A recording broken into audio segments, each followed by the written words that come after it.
Welcome to Geek Warning, the podcast that puts the world's most interesting cycling tech into one place. I'm Dave Rome, I'm your host this week, and joining me, full cast, Ronan, welcome back. Thank you, thanks for having me. And Brad Copeland. How you doing, Brad? I'm wonderful, Dave. It's great to be back with you. Oh, good to see you both. So we've got a pretty bumper of an episode. The Olympics are still going. We've seen a few new bikes drop in the last few days. There's a few little recall-y related things to discuss. A brand that's doing some cool repairability in the space of things that aren't normally repairable. But yeah, plenty to discuss. But Ronan, I know it's getting late there for you, so you're just joining us for the front half of this episode. But I'm keen to start off with the latest of the Olympics, which is the track cycling. And I guess, yeah, if you and Brad have seen any common themes in that space. You've written a piece about tracksuits or skin suits, should I say, on the track. They're not tracksuits. I mean, they are wearing tracksuits in warm-up, but yeah, skin suits. That got confusing. Yeah, what's the trend here? The trend is that double layer suits, as they're known, are now everywhere. And according to some experts and people trackside at the Olympics, they're so potent in terms of aerodynamic gains that they're perhaps not deciding who gets the medals because so many nations now have these new suits, but you basically have no chance of winning an event if you haven't got one of these new double layer technology aero suits, which are available in two different types. It gets very confusing. It gets very debated and quite heated. There's a bit of a patent war going on. But yeah, I've delved into all that on a story now live on the website. So give us the basics. What is a double layered suit? Is it just a base layer underneath the skin suit, or is it much more than that? There are two takes. The initial double layer technology actually stems from around about 14, 15 years ago.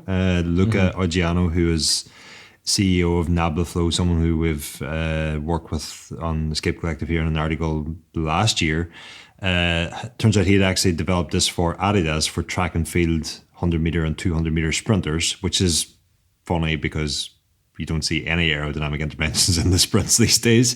But long story short, they then brought that technology forward to bike racing around about 2019, where they started adding base layers with like ribbed structures on the arms beneath skin suits, and it's like a double layer. You've got a base layer and a skin suit layer. There is also a British brand named Vortec, and they're an R&D CFD specialist company, but they also now manufacture skin suits and overshoes. And they developed technology that incorporates the same sort of aero interventions into a single layer skin suit, but that single skin suit has double layer segments within it. And they make a few claims about why that's extra potent, and they sort of circle on, well, first of all, you can't get the base layer and skin suit combination incorrectly fitted or misfitted or wrong because they're two layers built into one. And the other thing that they claim is they can be highly precise in the positioning and the orientation and the spacing in that between the ribs and tailor it to each individual rider based on 3D scans and wind tunnel testing. And that actually is, whether you're going for the base layer option or the integrated option, the spacing and the height and the exact specification of those ribs is actually, it's really quite important, and it is rider dependent, but it's also speed dependent. So depending if you're a track sprinter doing 70 or 80k an hour, or a team pursuiter doing 60k an hour, or perhaps a mass start race doing 50k an hour, the demands are very, very different there. And so they tailor that to the rider, to the event, but then they also claim, and that's one of the sort of the key differences, that while the base layer plus skin suit crowd point to the actual ribs that we can see being the workhorse or the aero intervention, what Vortec claim is with their skin suits, the ribs are actually just supporting the outside layer. And it's actually that outside layer, because it's free to oscillate in the airflow, it's that oscillation, they say, that is causing the difference. So very, very similar looking technology, very, very different claims on why it works, but everybody agrees it really, really works. It's faster. All right. So the piece is live now on Escape Collective. It's live, and I mean, there's a lot more detail in it. It is well worth a read. I mean, there have been any else Grenadiers find themselves on the defending end of a lawsuit last year when Vortec had seemingly they settled out of court from what I understand, but there was at least one point where Vortec were suing them for infringing patent. They brought suit over the suit. Yes. The reason this is important is because we hear about aero claims and that there isn't so much an aero claim with these dual layer suits as much as an aero guarantee. Until recently, Vortec were offering a guarantee that if you buy their suit and their overshoes, you're getting a guaranteed minimum 5% bump, or actually a 5% drop in overall CDA, which is absolutely huge. It's like going from an old time trial bike to the top end, most premium, most modern time trial bike. That's roughly the same. It's about 45 seconds or more in a 40k time trial. I mean, Panarello launched their new Dogma F in June, and they were like, the marketing material around that bike was boasting about a 0.2% drop in CDA. And these suits could be 5%. I spoke to experts who said it's 10%. So without one of these, you're basically not in the race. I mean, yeah, if we even look back to athletics again for a second, all the controversy in the last few years about super shoes, and the original super shoes were like 4% faster. Not exactly as the super shoes, it's not talking about CDA reductions and that, but and huge. We have seen elements of this tech as well in the road. Like I think we saw it in some of the Tour de France athletes in the time trial. So I mean, it is filtering over, which is kind of like what my point of the interesting side of track cycling at the Olympics is, that we're talking about product that doesn't need to be commercially viable because it's funded by national federations who all want medals. And there's some national federations that have flagged track cycling as a good investment, a good path to get medals, and therefore they drop, I mean, in some cases, millions of dollars in contracts to these brands to design them bikes that don't need to be sold later. So that's the interesting side of things. And yeah, I mean, every other part of cycling needs to be commercially viable. So the brands design things and invest in R&D up until a point where they think they can make a return. There's someone else paying for that R&D. Ronan, Brad, are there any other general aerodynamic themes, I guess, in the bikes that we've seen to date? I mean, the racing's still going on, but at the time of recording. But yeah, are there any things? I mean, I was spotting in the men's pursuit? I think both first and second, Australia and GB might have gone wide fork. Yeah, you're right though, Dave, in that in the men's team pursuit, the winners Australia and second place Team GB were both using frames, the Factor Hands with Track and the Hope GBT or whatever that's called, track bike, with those super wide stance forks, wide stance seat stays. But on the women's side, second place American team, they had the new Canyon Speedmax track that have incredibly narrow forks. I mean, they couldn't be any narrower or they'd be touching the wheels. And the Americans won it, and New Zealand, who finished second, they had a kind of a combination of both, in that the forks were actually pretty narrow, but the forks extend up into the base bar, and from the section, like, let's say above the height of the wheel to the base bar, that gets wider.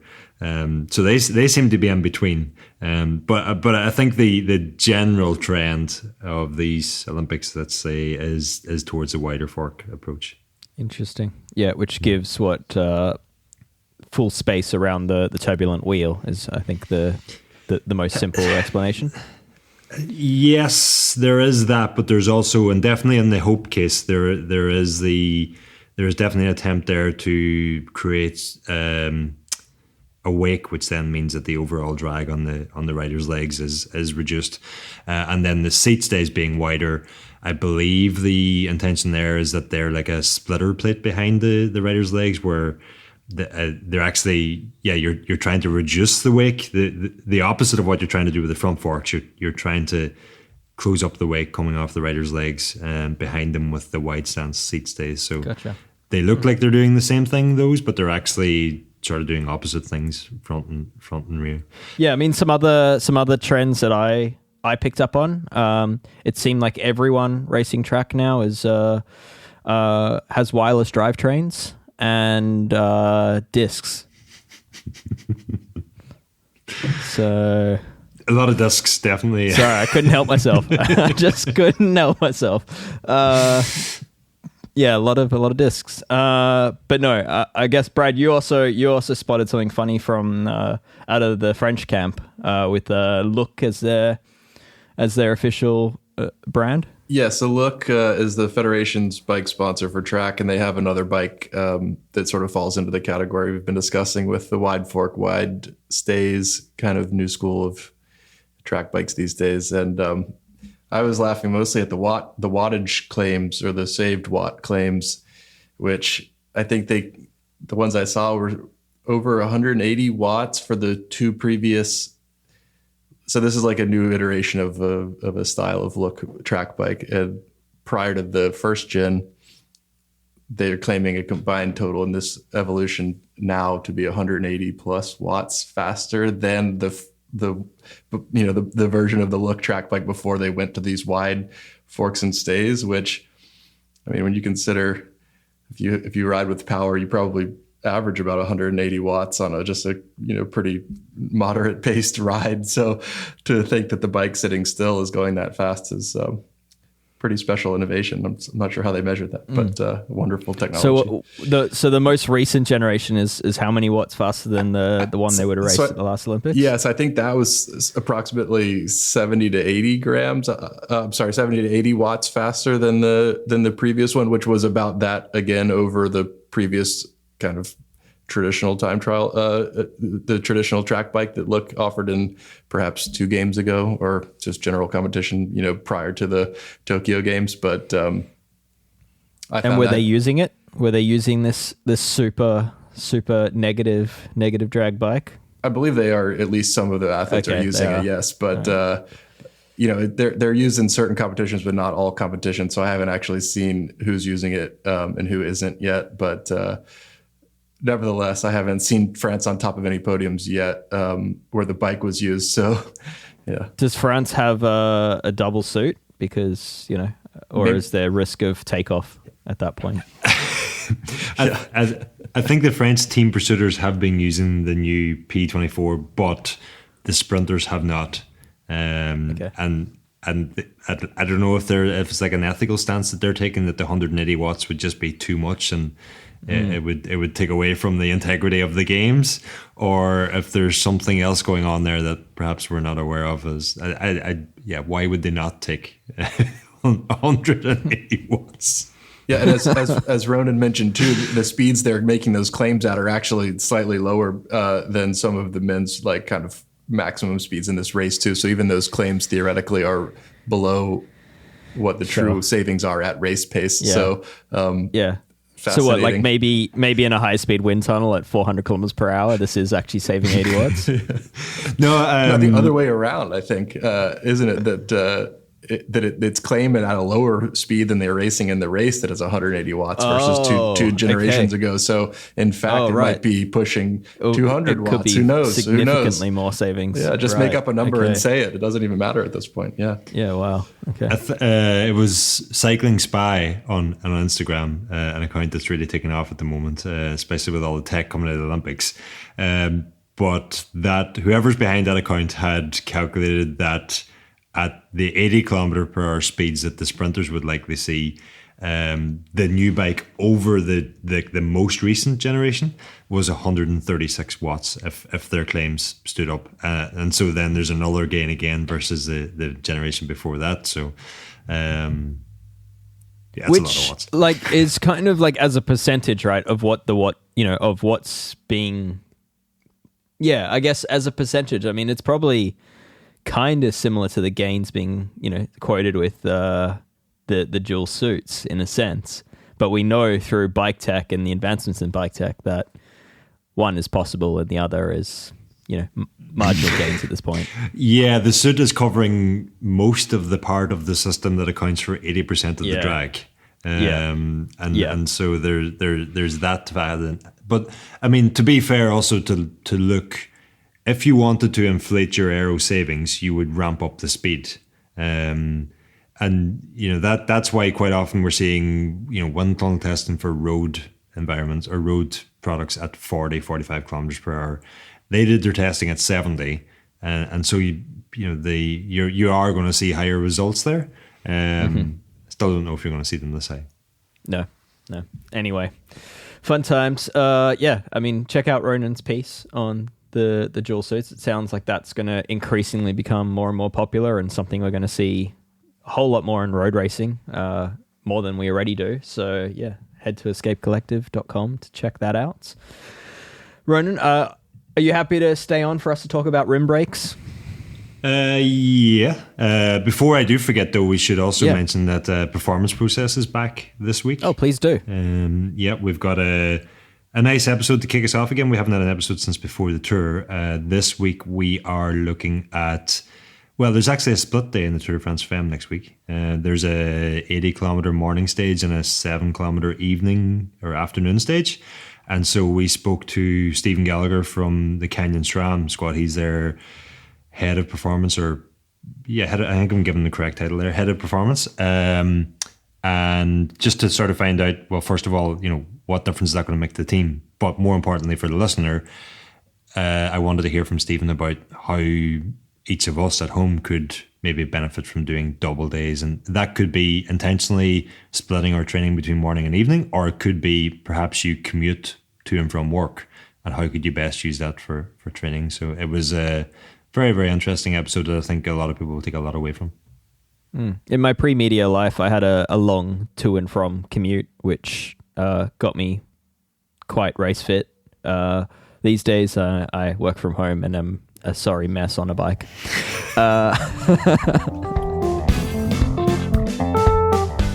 Rim brakes. I can't believe we're talking about that toward the end of 2024, that there's a new rim brake bike, but Colnago have released the C68, which is its Italian-made sort of lugged construction frame, and they've got a rim brake version now. Ronan? Should I clarify before we kick off this conversation that, well, Brad, I actually can't speak for you because you're new to the show. I don't really know what position you take when it comes to rim brakes, but I'm pretty sure I'm accurate in saying that for Dave and I, we are fans of rim brakes. We're also I own a rim brake bike. I love rim brakes. I own a rim brake bike too, so that's all three of us. Probably own more rim brake than disc brake bikes, but anyway, getting off point. Just to say that up front. Okay, all right. So Colnago, it's the C68. It is Italian-made, which means it is eye-wateringly expensive. Let's just start with the price, because this is an interesting one. It's $7,750 for a frame set. You don't even get brakes for that amount of money. You still need to get your own brakes. The brakes, they are a direct mount style, so like the sort of the two-poster. I mean, what to say about this? I mean, for me, the tire clearance is the biggest reason why I wouldn't get this. It's a 28 millimeter claimed limit, which is not too far off what rim brakes can handle, but I would have liked to have seen that number be 30. Is Colnago going to sell a lot of these? What's the consensus?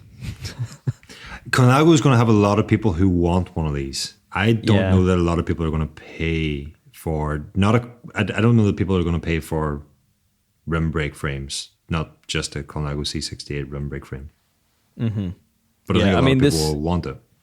This direct message I got on Instagram kind of is a pretty good summary of it, which came from Ape Escape. But Colnago is about to find out how little the vocal majority spends on new products.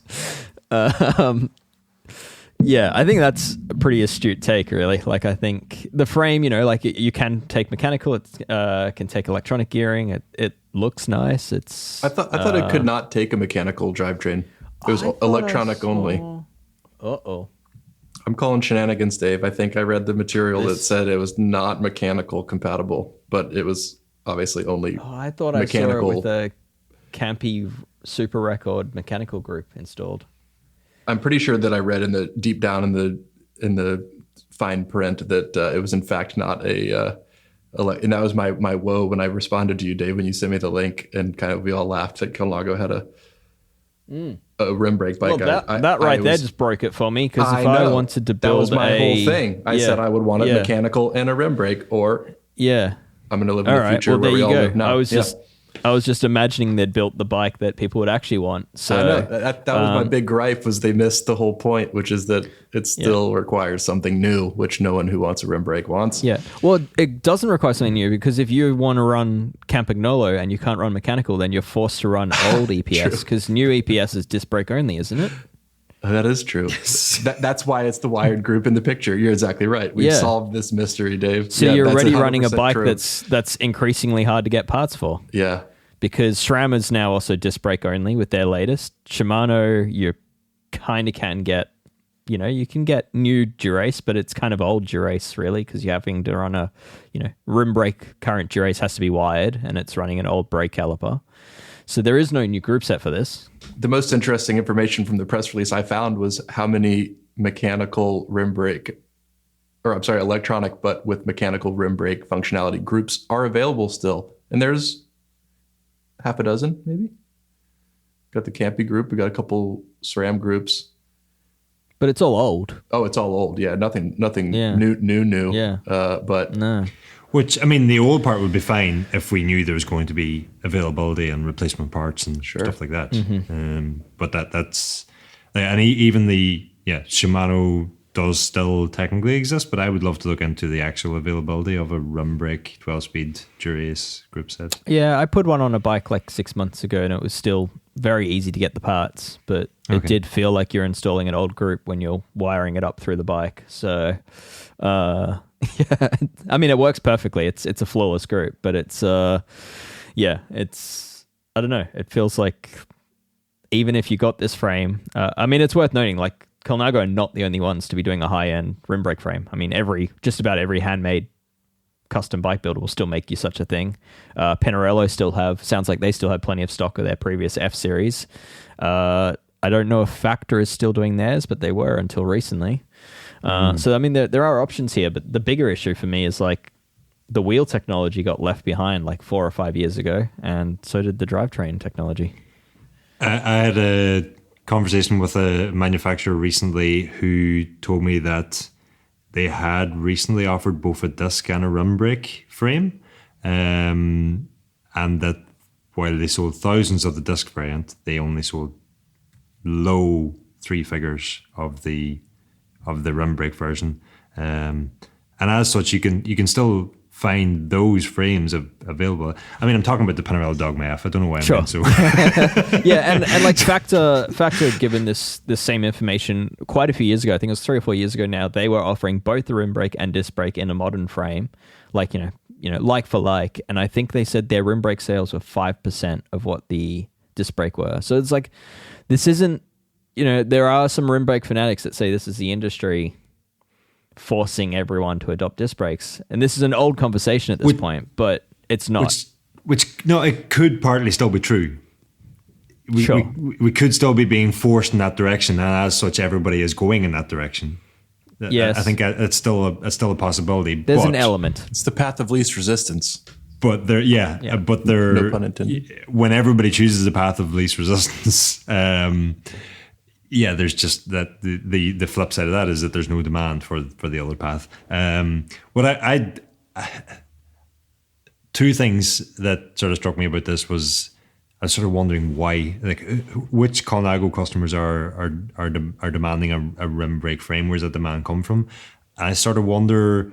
The only conclusion I could really come to was either just a passion thing for the sake of it, because they're Colnago are doing well and they wanted to do this because some people are demanding it, or is it some sort of indication of what Campagnolo might be about to do next and just go gung ho down that road. I don't know, but those are the only two. Yeah. Yeah. But yeah, I think for me it's a bit sad because, you know, I always thought we'd see a somewhat of a revival of rim brakes at some point because that's just how the bike industry works, and you know, old ideas are recycled as new, and I thought there would be a time where this becomes popular, but I do worry that a $7,700 frame set might scare people off from adopting this, and then Colnago will point to it and be like, no, rim brakes, no demand, that didn't work. And everyone will also just be like, oh, well, we're not trying that. And I don't think it's the take on rim brakes is the problem. I think it's the price, the tire clearance, and the lack of mechanical compatibility. I don't think others are going to try it anyway, so... Yeah, okay. It gives me hope, though, and I'll tell you why it gives me hope is because you know, at some point I would like to be a Colnago customer. And if I was a Colnago customer, I would want an Art Decor frame. And they don't offer their Art Decor paint jobs anymore. And with them bringing back rim brakes now, that gives me hope that maybe someday they bring back all the Art Decor colors. And I will be, maybe not first in line, but I will at least think about getting in line, and I'll probably be like the rim brake audience and not actually buy it. Well, if Pinarello's sales are any indication, there will still be plenty available for you when that day comes, Ronan. Yeah.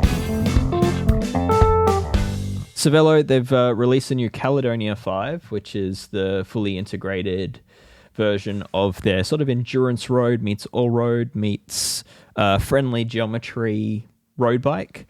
And yeah, I mean, it's a pretty subtle update in the grand scheme of things. I mean, it looks a whole lot like the previous bike. They've bumped up tire clearance to 36 millimeter clearance. It can still take fenders.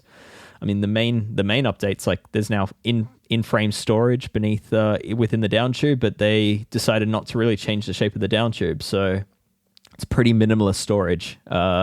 It can fit like a tube and a tiny multi-tool and maybe a CO2, not much more.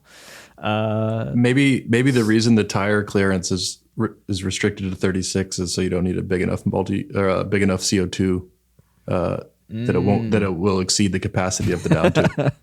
keeps it svelte. Yes. And yeah, I mean, there's some interesting details on this. Some good details they've done. They've introduced a split headset cap. Split headset spaces have been a thing on just about every bike with integrated cabling now, but I don't know when I've seen a split headset bearing cap, which is quite interesting. I mean, your hoses are still landlocked by the top bearing, but it's I mean, it's kind of interesting, and I think they've done that so you can swap out the height of the cap. But for me, I'm thinking of it from a service point of view. If you can remove that cap, you can get really easy access into the bearing to grease and clean it. So yeah, I mean, the only other things with this, no UDH, which I thought was peculiar for this style of bike, and they've stuck with, despite other bikes in the Cervelo lineup going T47, this one sticks with press fit. BB right. I don't know. For overall, it's a new bike. I really liked the Caledonia 5 previously. This one feels like a underwhelming update, but I guess the bike was so good that maybe that's all that was required. I mean, it's another addition to the long list of bikes that you could say the same thing about this year, where the updates are very, very marginal.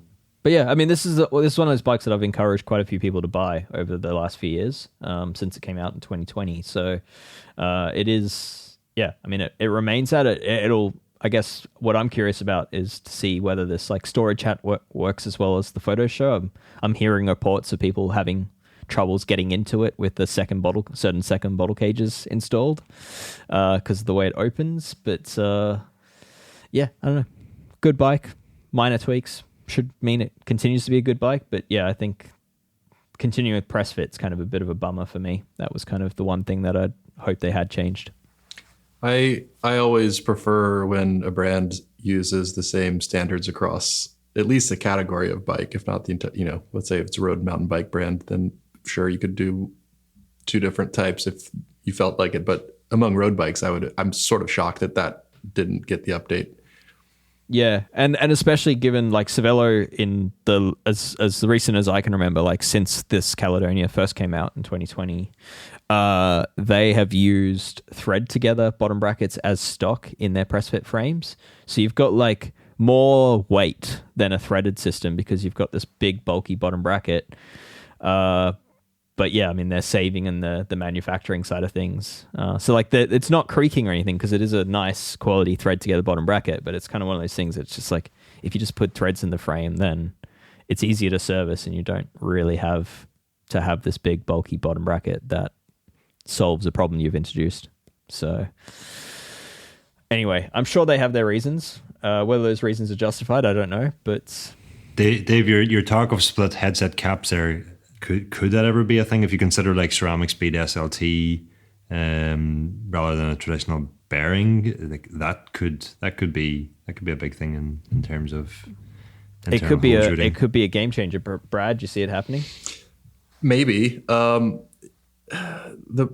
what I wonder about is it's actually the balls inside that rotate on the race, and if you split it, they wouldn't have anywhere to go. But I'm sure there's someone smart enough out there to come up with a solution for maybe I don't know, changing the position of the balls and the race somehow, where the race turns and the balls stay in one place, something like that. It could be an interesting way to introduce like a steering stop, which we've seen some sort of crude examples of from brands over the years, whether it's Canyon's like slingshot design where they use a spring to like a return to center. And we've seen Specialized, among others, with like integrated kind of, and Trek does it too, kind of a steering stop inside the frame. So maybe there's some opportunity there to introduce it in a bearing that has a physical limitation to how far something can turn before it stops. So maybe so. And it certainly would, I think to everyone's ultimate point here, would make kind of the main gripe of internal everything be a little bit more palatable, because that one item I think is the obstacle to servicing and ease of maintenance and replacing things on the right schedule, rather than just letting bikes kind of run into the ground, because you'd rather not deal with disassembling the whole front end and going through all the heartache of that. So yeah, it's a worthy pursuit. I'm just trying to imagine in my mind right now off the cuff how exactly it would mechanically come to be. That's the challenge. But yeah, I'd thought about this a few years ago and I kind of ruled it out because I'm like, there's no way the bike industry would be organized enough to all agree upon one bearing size to then get the quantities manufactured to make this a viable option for manufacture. But I guess that we're starting to converge on pretty similar bearing sizes at this point. Like there are, everyone's kind of starting to land on a pretty similar 1.5 inch top bearing for a lot of their frames. And then there's, the newer style, which are going back narrower. So it is possible that if someone figured this out, they could force the whole industry to adopt one of two bearing sizes for the top bearing. And I mean, there's going to be some redundant bikes out there that have to stick with old trapped bearings. But but I do think from an engineering point of view, it's a big challenge. Go forth, Geek Warning listeners, and figure it out. Yeah. There are dollars to be made. Well, there is plenty more to get to in the show, and I'm just going to tease it now. We're going to have the return of Ask a Wrench, but let's have our PSA. Ronan, what do you got? PSA is a problem that I ran into recently and was solved by Ray Maker of DC Rainmaker. I had an issue that I'm sure others have come across where my Garmin just would not load new routes onto it. I think we actually discussed this one of the last times on the podcast where I was a bit nervous about a ride I was about to do the next day. Mm-hmm. Turns out... Just a casual 20 hours. It was less than 20 hours. How dare you? It turns out that Garmin don't really advertise this anywhere, don't really mention it anywhere, but there is a 100 route limit to how many routes you can have on a Garmin Edge device. And when you bump up against that 100 limit, you don't get a warning. There's nothing to say that that's why your new routes won't sync. Even if you plug the Garmin into your laptop, MacBook, whatever, and physically drag the file into the routes folder, it still won't upload them, or it still won't sync a new route.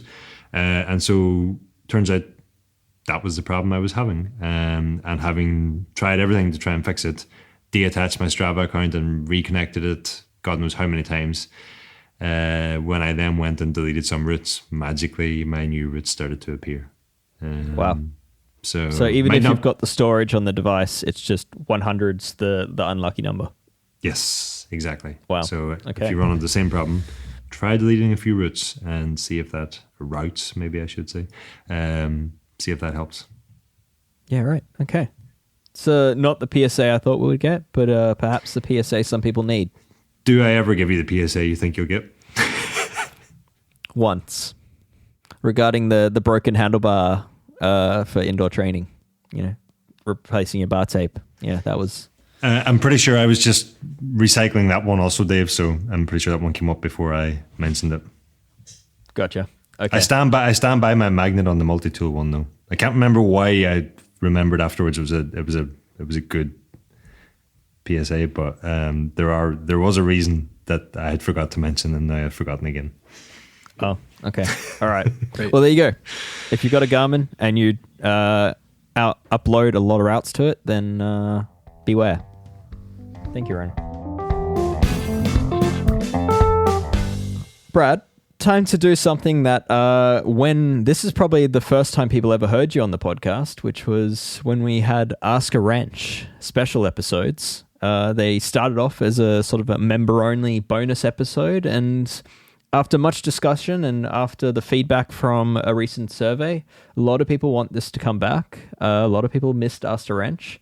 And given how hopeless I've been at making these special episodes, I figured let's just make it a regular part of the regular weekly show. So there's going to be some changes here, but the main thing to know is we are going to be taking voice submissions, so you can actually physically ask your question and then we can put your question straight in without me having to read it.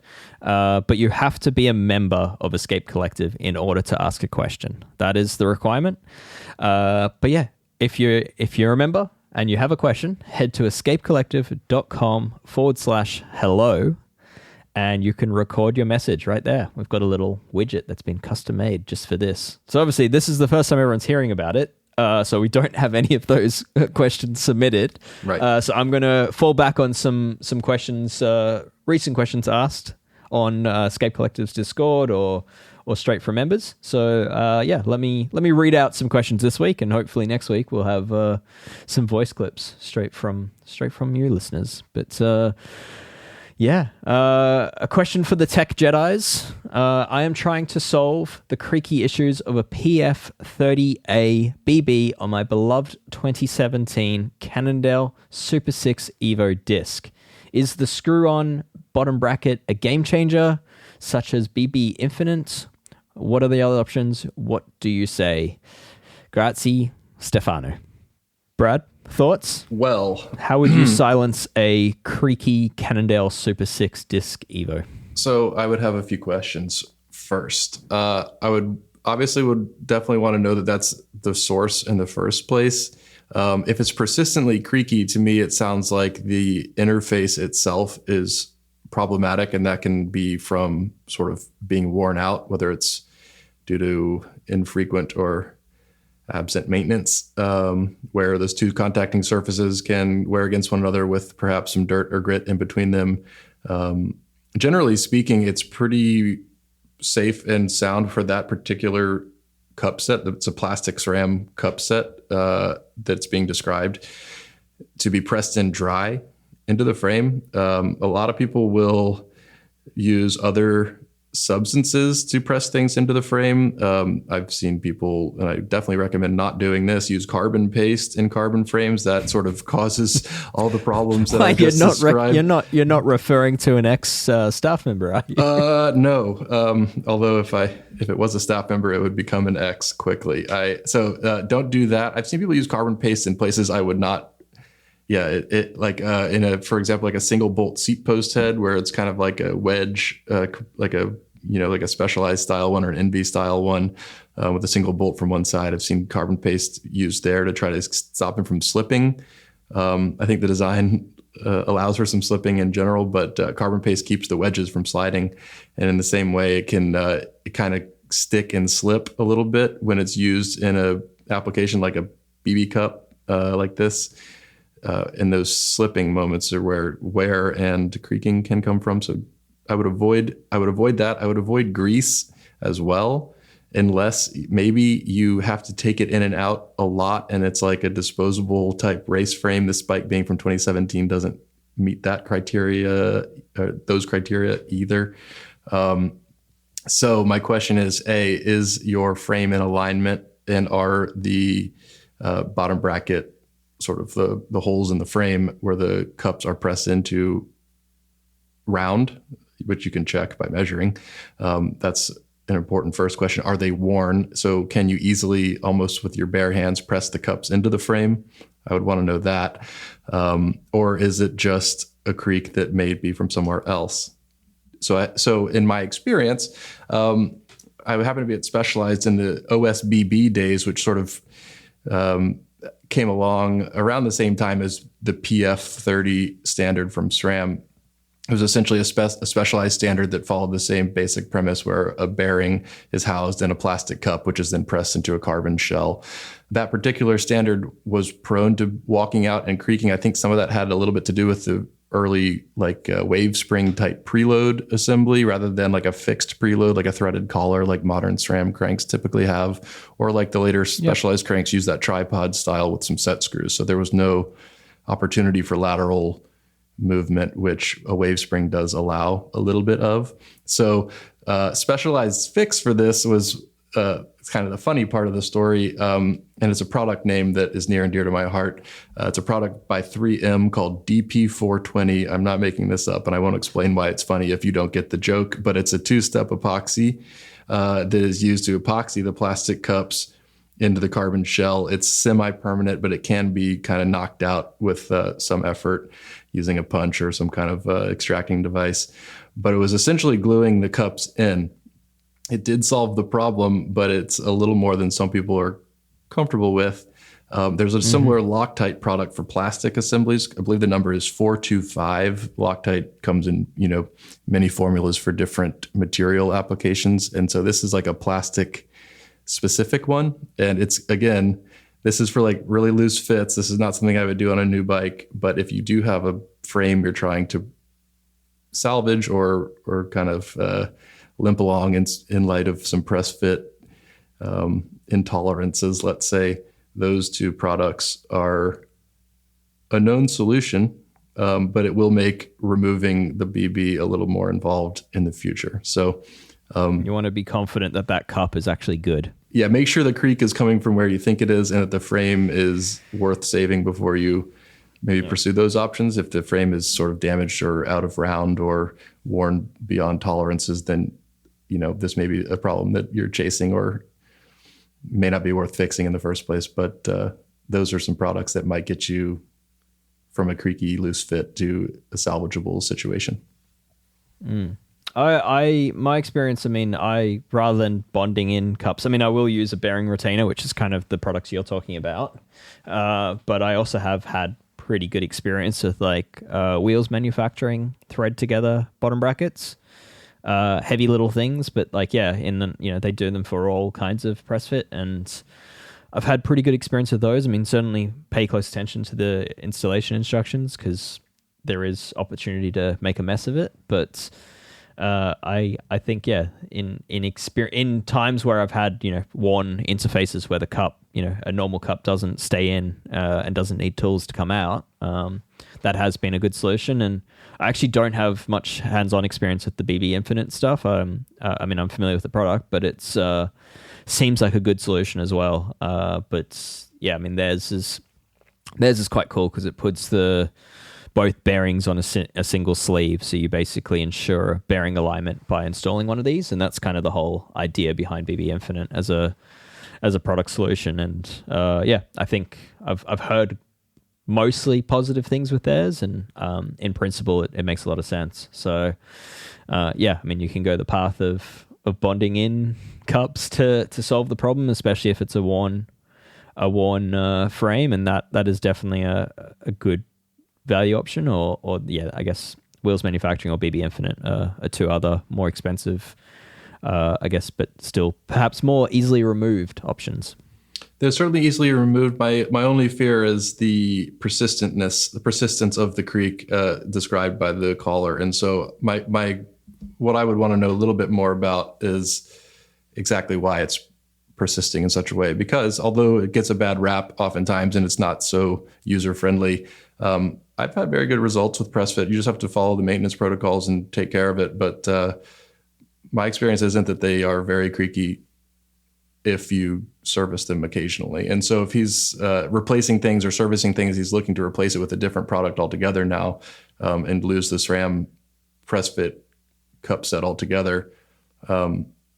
I would speculate that there's a bigger problem there, because those cups in general on a new frame where tolerances are good work fine. Yeah. Oh, we don't know if it's SRAM as well. I would assume, being that bike, it's a hologram crank, so Cannondale 30mm crank, and it could be a SRAM cup set, but I don't know for sure. I would say one further thing to add is a lot of these bikes, if say Shimano is equipped, will use like step down adapters. So straight from the bottom bracket, there'll be like a little normally plastic adapters that allow the smaller crank spindle to fit into the larger bearing.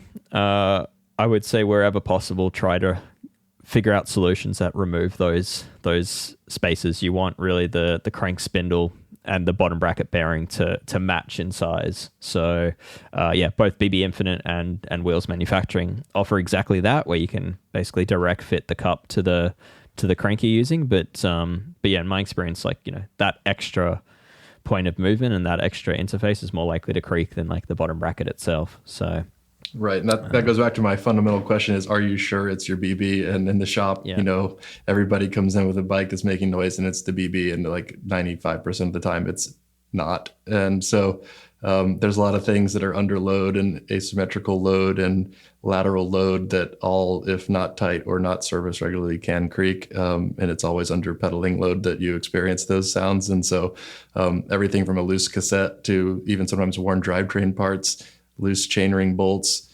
pedals that haven't been greased recently or aren't tight enough, loose axles, seat posts in the frame, you name it. Even sometimes stuff on the front end of the bike that's creaking can happen when you're pedaling hard, and you might associate it with a sound from your BB or similar. So that would be my final question is, are you sure that's where it's from? Especially if you've been addressing the issue or trying to, and it's not changing the outcome, perhaps you've misidentified the source. So that's another follow-up that would be worth looking into. For sure. All right. Well, let's move on to our second question. Mr. Wynn has asked, if you ever bring back Ask a Wrench, I have a question for the pod. Oh, it's your lucky day. I have a bike fitted with a red group set. Now a SRAM question, Brad. After a crash a year ago, the bike came through with just cosmetic damage, especially to the right shifter. I had it checked out by my awesome mechanic, and he gave it the A-OK. On a gravel ride sometime later, I noticed a rattle coming from the shifter and assumed it was a loose bolt. I brought it back to my mechanic, who disassembled the shifter and said he couldn't find anything wrong. The rattle is still there on rough terrain. The braking and shifting have worked great since the crash, but am I crazy to ride this? Should I talk myself into buying a set of the latest red levers? So, suggesting the latest red levers, I guess Mr. Wynn is on Axis. But, Brad, any thoughts on what could be rattling in a shifter? Well, so I would say it's, first of all, not uncommon for SRAM shifters, which have not been involved in a crash, to eventually develop a rattle in them. I've seen and had people bring in rattly shifters, which sometimes they're a little... And this may not apply to the Axis shifter necessarily. We're assuming that's what he's got, but there are like little rubber pieces on like the smaller shift on a mechanical lever, the shift lever between the blade of the brake lever and the shift lever that is just a little rubber piece that would stop vibration and buzzing and that kind of thing, which between the double tap lever and the brake lever. Correct. Yeah. And it would often disappear. And so what I found interesting about this question was that he noticed a rattling sometime later after the crash. And so it may not be related to the crash at all. Hey, once after a crash, there's kind of a lot of opportunities. It could even be something that's not organically part of the shifter itself, but rather a piece of embedded rock or some type of other substance that has gotten in and become trapped inside, or a piece that has broken off and become trapped inside the body of the shifter. But I have not without knowing exactly Yeah, shifter you have. I'm curious. I'd say, yeah, to narrow it down, like if you're really confident it's a shifter, it might help to actually have it off the bike. Like the next time you're doing bar tape or something, to have it off the bike and just shake it. And if it is really a rattle in the shifter, you'll probably hear it by just shaking it. Yeah, not necessarily an issue to axis shifters, much more a mechanical issue, but there is also, and this less applies to the right shifter, it's more the left shifter when you in one by, but the most common rattle I've seen in SRAM shifters is left high road shifters without the shift mechanism in place, and there's a metal pin that runs through the center of the composite body, and that notoriously rattles, and you can actually dismantle the shifter and take that pin out. I like to leave the pin in, and I'll just kind of stuff a little bit of like a end of a rubber band or something in with the pin, and that stops the pin from moving. But that, in my experience, has kind of been the most persistent, common rattle I've come across in SRAM shifters. But yeah, axis post crash, I mean, it could be something broken off inside the body, and yeah, you probably won't know for sure until you remove the shifter from the bike and just shake it and see if that actually is what's causing it, or if it's, as Brad says, something else. So tell us what kind of shifter it is exactly. Lucky last for this week for Ask a Branch. Dan Palmer asks, a strong wind blew over my new Allay Sprint black gloss frame, and it now has a small dent in the middle of the seat stay. The paint is undamaged and has not got any worse larger after 1,500 kilometers of riding. The dent sort of bugs me visually, although no one else noticed it unless I point it out. Is it best to live with it, or can it be fixed? Any advice would be appreciated. I'm thinking body filler followed by a respray on that section. I know carbon can be repaired, but was not sure what to do with a dent in an aluminum frame. I added that aluminum bit for you, Brad. Yeah, thank you. I appreciate that. You spoke just so language, you knew what Dave. I was talking about. Yeah. This sounds like it's an okay dent to me, Dave. Yep.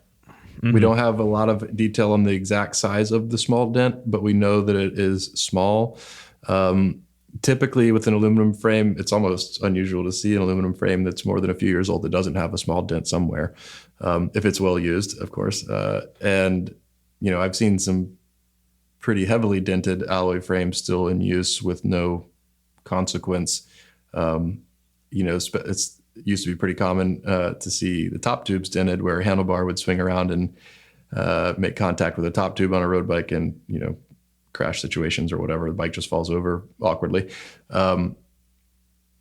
It's pretty commonly seen on old Cannondale frames. If you're in the market for an old bike, if you've ever seen an old Cannondale road frame that doesn't have one there, that's pretty remarkable because of how thin those tubes were on the kind of nicest versions, at least like CAD 4 and beyond or thereabouts. So if it bugs you visually, I mean, that's a lot of effort to go to there to put a little filler and go to the trouble of respraying of the frame. I would say almost that would be more likely to look weird potentially than if not done professionally. Yeah, exactly. And then the cost of that versus buying a new frame is probably getting somewhere, once you factor in labor dollars and that kind of thing to reassemble the bike, you're probably gonna be pushing $1,000. So yeah. My other issue with that is you're then hiding, if a crack did ever propagate from that dent, you'd be hiding it, and you wouldn't know until the crack got really severe. Not that there's anything you could do with the crack, but I mean, you'd be able to watch it and see if it grows or not, if it weren't covered up. So my vote is leave it. I also vote leave it. And I would say too that unlike some steel frames or titanium frames potentially, and of course carbon frames, aluminum is the one material that does not repair well because it requires heat, and heat will weaken everything around it on an aluminum frame that's already been manufactured once and treated and finished. So to weld something new or cut a segment out and add a tube or a patch in the tube is going to fundamentally cause the tube to be unusable and weak. So unfortunately, that is not an option. I suppose fill in the hole and bond that you could do that. But I'm with Dave on this one. I would say leave it alone. Don't point it out to your friends, and then hopefully no one will notice it.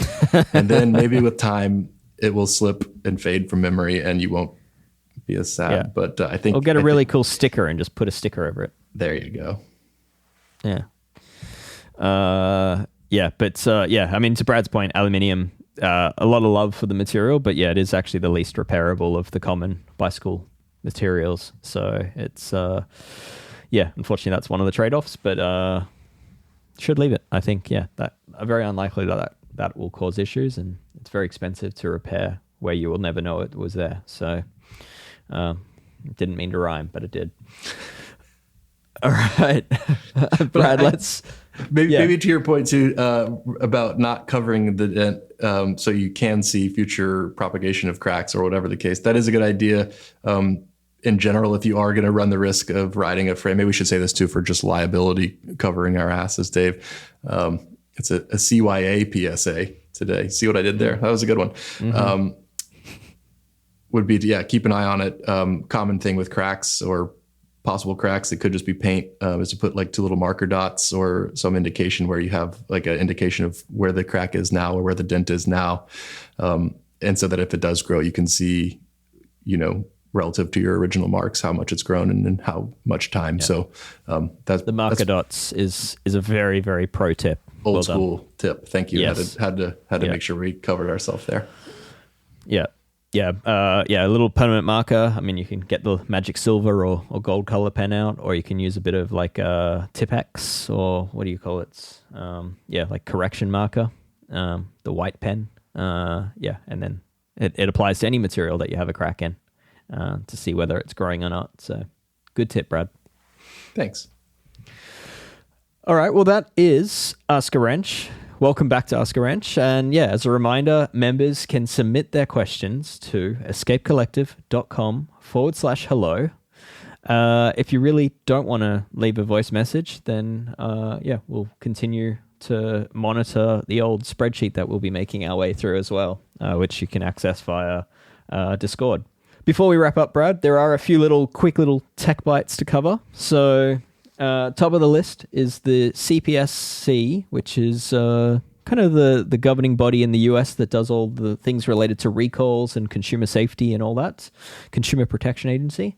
They have ruled that Amazon is liable for hazardous goods that they sell, even if it's from a third-party seller. So I guess previously they'd scapegoated out of it and saying, deal direct with the brand that advertised on Amazon. But no, Amazon is indeed impacted by this. And where that applies to cycling is in stuff that is of personal safety importance. So e-bikes, helmets, potentially dangerous components such as steerer extenders. Amazon will be liable for handling potential recalls associated with any problematic products. So I think this could be a good thing. I think this could mean that Amazon will pay more attention to not helping distribute e-bikes that are about to set fire to people's apartments. Yeah, that's it sounds like maybe the beginning of some tough times for Amazon, because I imagine this applies to every category, not just bicycles, and they sell every category of everything in the world, basically. And and a lot of it is cheap sort of imitation versions of higher end stuff. I've even seen fake SRAM access batteries made by somebody somewhere else that SRAM, of course, recommends very strongly not to use, risk of fire and so forth, and everything else like cheap e-bikes also have. Definitely avoid those things. That would be my first recommendation, but it's good that there's some accountability, and hopefully it keeps the flood of random cheap unregulated products and less nonsense we have to deal with as a result of that. So sometimes things that are cheap for a reason and should be avoided, but this is one extra step to protect you from yourself, you cheapskates out there. So stick to the authentic original stuff. That's my amazing. And speaking of recalls, Brompton have recalled the T-line of bikes where it can cause riders to lose steering control of the bike. So the recall affects just in the United States and Canada. This is from the CPSC again. It affects about 2,000 units across US and Canada, from sold between February 2024 through to June 2024. So these are pretty recent bikes. Yeah, it sounds like the recall has only come out in the US so far, but I would say, normally we see other governing bodies associated with recalls come out with their own recall for other countries at later points. So if you do have one of these bikes, I would say, reach out to your local dealer and chat to them. And last on the list is just a cool product that we ran out of time to talk about this in more depth, but I think it's still worth mentioning. And it's a company out of the US called Madrone, and basically they're making spare parts and service kits and the like for SRAM derailleurs, specifically for mountain bike axis derailleurs. So yeah, if you've got like and mechanical, busted and mechanical, yeah, and mechanical, yeah. But yeah, if you've got like a busted parallelogram plate or worn out pivots / bushings, this is something that they can actually service. They do sell the parts for it. I think the actual installation of these is pretty fiddly, but they do sell the parts. And if you're in the US, you can actually send in your derailleur for refurbishment and for full rebuild and get it back on the road. And I think this is really cool because it's those derailleurs are incredibly expensive, and I guess like worn axis links and bushings is actually a relatively common issue after a few years of use on these things. So yeah, you're looking at like $130 to have plates and bushings installed by them but yeah, unfortunately only for those in the US at this time. Well, as someone in the U.S., I was really pleased with this news, Dave. And compared to a new Axis like XX1 or X01 Axis derailleur, that's like a $600 part basically. To replace the derailleur altogether, and being a mountain bike part, whacking the derailleur against something is relatively common and should be expected. And unfortunately, some of this being a 12-speed kind of tight tolerance system, even those little dings to the derailleur can distort the parallelogram, like the outer facing plate of the parallelogram, enough that it actually causes the motion of the derailleur to no longer be in plane perfectly. And so you can get symptoms that are sort of like a bent derailleur hanger, but can't be resolved with aligning your derailleur hanger. And up until now, there weren't really great options for doing anything other than replacing the derailleur entirely. So I actually think this is great. The part itself is actually looks like a bit overbuilt compared to the stock. It's not as elegant. No, it's not as elegant, but it looks like it would be a little bit tougher, a little bit stronger. It's not as relieved and hollowed out like the higher end SRAM ones are, especially. And so, so it seems like they claim, and it seems legitimate, that it's not only a replaceable part, but it replaces and adds a little bit of durability to the derailleur itself. And at the moment, they're claiming a 1-day turnaround. So upon the time they've received your derailleur, which of course will take probably longer than a day to get it to them, they'll at least have the same, the turnaround time once it's in their hands to be just a day, which is kind of the one drawback when you send out suspension components. For example, there are other companies that do similar things to address the sort of the more complex needs of suspension. It's rare to see it happen in, I would say definitely not in a day, rare to see it in a week. Usually it's several weeks that you're without that. Yeah. That in Australia, I'd say the suspension specialists here are quicker than that. They're typically a week turnaround back to your door. But perhaps in the US it's a slower thing. Yeah, it has been in my experience. And so, in any case, about a week down with a derailleur and save yourself $500 on top of it. That's it's awesome. Kind of a win-win situation that I can't really complain about it in any way. And well priced, and they offer their plates in different colors by the looks of it, and they're making some of their own parts, including those plates, to make this happen. They give a year warranty on the work they do, which is awesome. And Madrone, Madrone is the brand name. It looks like they do sell their own specialty tools to perform this work. So if you were keen, or you were a bike shop and felt like you wanted to take on this type of service, which would be probably shop to shop, might be different whether you would actually even want to do this in-house versus just send it off. But you could and can purchase the tools. They cost about the same as it would cost you to just send them your derailleur and have them do the work for you. So I think for the average person, that'd probably be the better route, and less chance of screwing it up yourself too.